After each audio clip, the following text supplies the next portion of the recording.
Mheshimiwa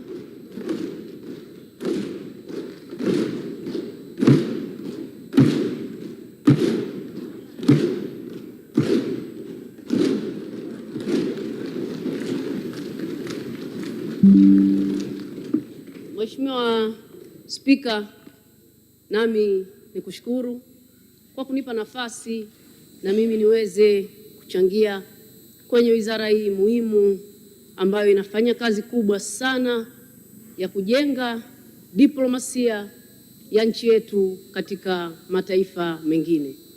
Mheshimiwa Spika, nami nichukue fursa hii ya kumpongeza sana Mheshimiwa Waziri, mwanadiplomasia mbobezi ambaye anaifanya kazi tukufu ya kulinda uhuru, heshima ya taifa letu mbele ya mataifa mengine. Hongera sana Mheshimiwa Waziri na manaibu wako waliopikwa wakapikika, waliotengenezwa kuwa wazalendo wa taifa lao na kuhakikisha wamepewa dhamana hiyo ya kukusaidia kwa ajili ya maslahi ya taifa letu.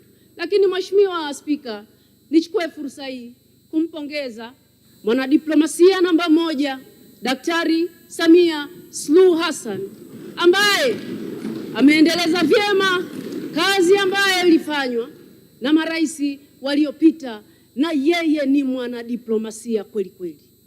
Anajua nini anafanya, anajua Watanzania wanataka nini, na anajua anashirikiana kwa lengo gani, kwa manufaa gani ya taifa letu. Mheshimiwa Spika, pili, niwapongeze mabalozi wetu wanaowakilisha taifa letu kwenye nchi mbalimbali, wanafanya kazi nzuri sana.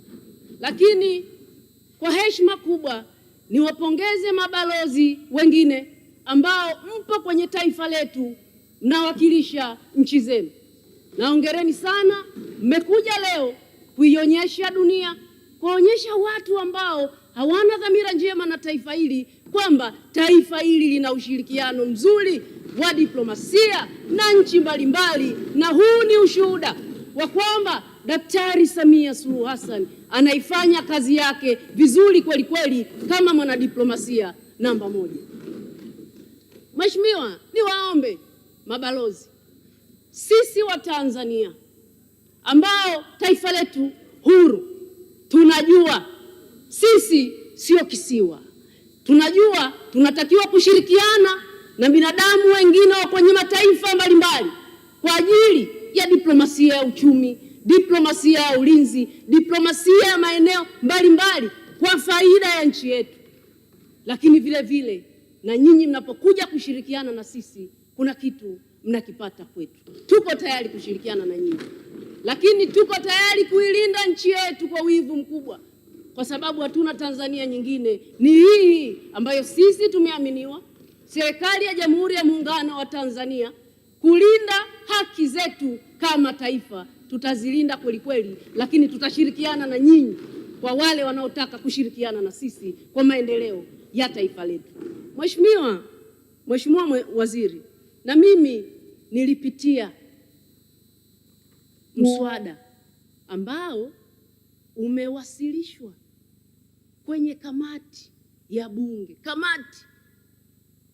bunge ya mambo ya nje.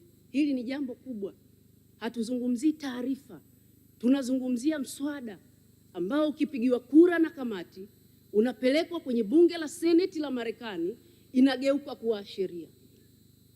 Mheshimiwa Waziri, natambua sisi wa Tanzania tuna mahusiano ya kihistoria na Marekani na tuko tayari kuyalinda kweli kweli mahusiano ya kidiplomasia, na sisi tutakuwa wa mwisho kuvunja mahusiano ya kidiplomasia na nchi yoyote.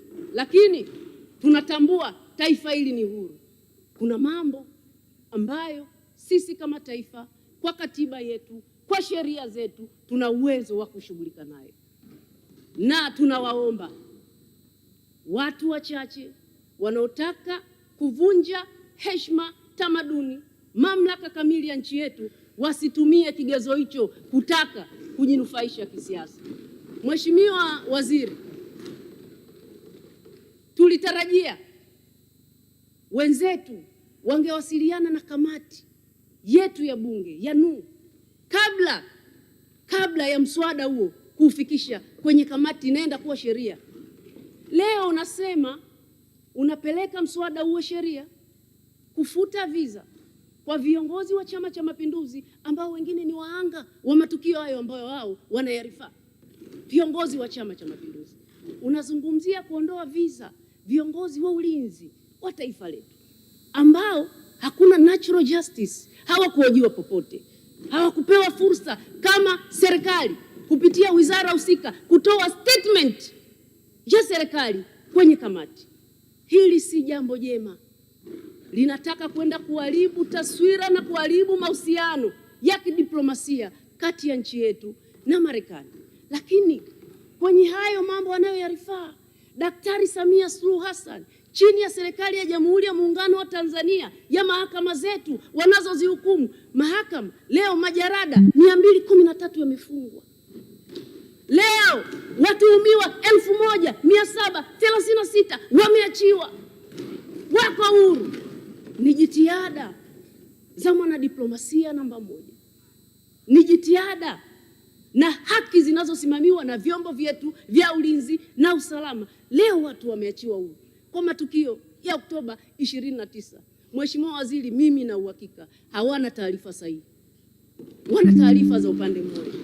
Leo tunazungumzia kukuza demokrasia. Sisi tumechaguliwa, tuliuza ilani. Ukienda ukurasa wa 33, 32 wa ilani yetu inazungumzia amani, utulivu, kuendeleza uhusiano wa kidiplomasia sisi na mataifa mengine.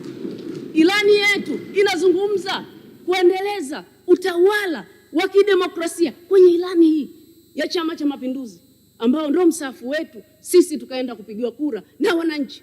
Sisi tumejua tumepewa jukumu la kuongoza nchi hii, tumeiuza ilani, tuko kuilinda katiba, tupo kufata sheria, tuko tayari kufata utawala bora ambao sisi kwenye ilani yetu tumeuzungumzia.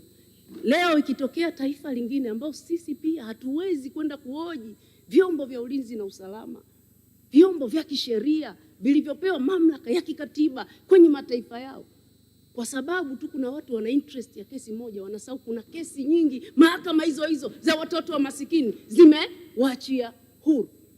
Mheshimiwa Waziri, leo tunazungumzia, watu wanazungumzia wanarifaa katiba mpya. Sisi kwenye ilani yetu tumeiweka. Rais wakati anahutubia bunge kwa mara ya kwanza amesema kabla hajamaliza utawala wake atahakikisha nchi na katiba mpya. Haya mambo Mheshimiwa Waziri, wizara yako iende ikawaeleze na kamati yetu ya bunge. Mheshimiwa Spika, na wewe ni mwanadiplomasia namba moja, ulikuwa kwenye kamati hii. Sisi tuko tayari kukupa ushirikiano kuhakikisha tunailinda nchi yetu kwa gharama yoyote. Asante Mheshimiwa Spika.